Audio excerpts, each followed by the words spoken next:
Moïse regarda çà et là, et voyant qu'il n'y avait personne, il tua l'Égyptien. Exode, chapitre 11, verset 12.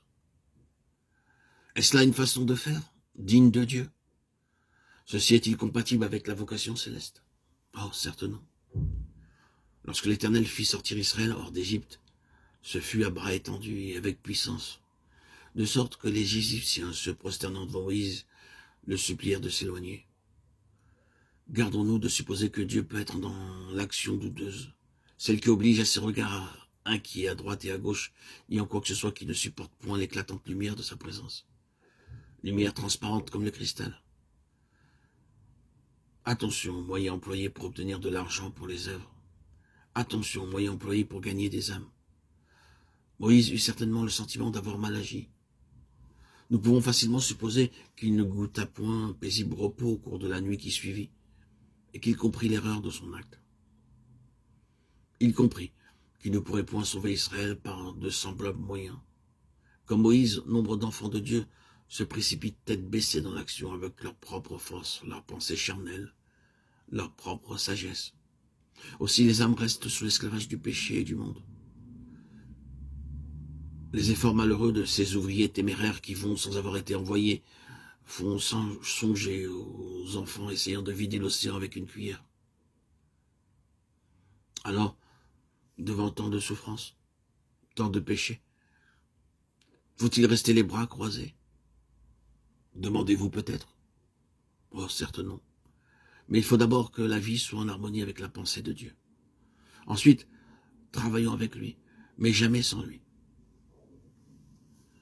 Dieu et Moïse pouvaient faire sortir les enfants d'Israël hors d'Égypte. Moïse tout seul ne l'aurait jamais pu. Lorsqu'il sortit le second jour, Moïse vit 2 Hébreux qui se battaient. Il dit à celui qui avait tort, « Pourquoi frappes-tu ton frère ?» L'Hébreu répondit, « Qui t'a fait prince et juge sur nous? Veux-tu me tuer comme tu as tué l'Égyptien ?» Et Moïse eut peur. Exode 2, 13, 14. Il venait d'être atteint en plein cœur par l'une de ces flèches qui semblent lancées par la main de Dieu. Il est dur de s'entendre traiter de la sorte par cela même qu'on veut secourir.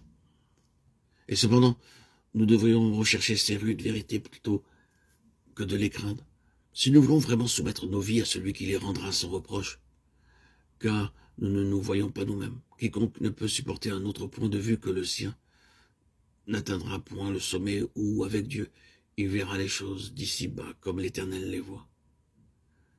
Si Moïse s'était justifié à ses propres yeux du meurtre de l'Égyptien, ce fut pour lui un dur réveil. Pour cet homme qui vidait une querelle personnelle, point de différence entre lui et Moïse, lequel voulait délivrer Israël. C'est que les autres voient les moyens employés aux moyens charnels, aux mondains, et ne discernent pas l'idéal poursuivi. Permettrons-nous que le mal entache notre action? Nous qui sommes exhortés à nous abstenir de toute apparence de mal et à rechercher ce qui est honorable. Qui t'a établi juste sur nous? Lamentable échec pour le premier pas que fait Moïse vers ses frères.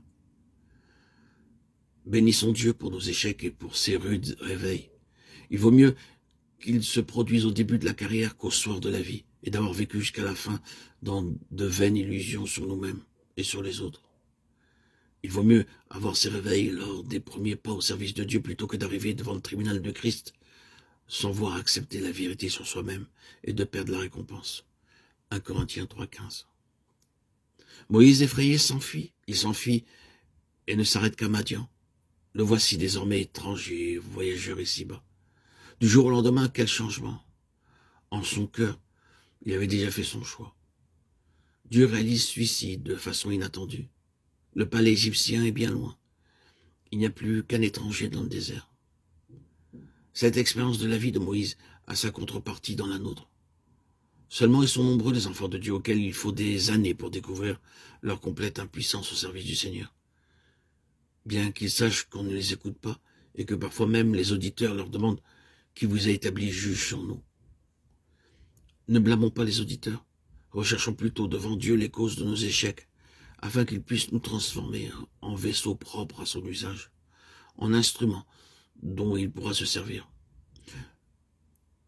Ne blâmons pas les auditeurs, recherchons plutôt devant Dieu les causes de nos échecs, afin qu'il puisse nous transformer en vaisseaux propres à son usage, en instrument dont il pourra se servir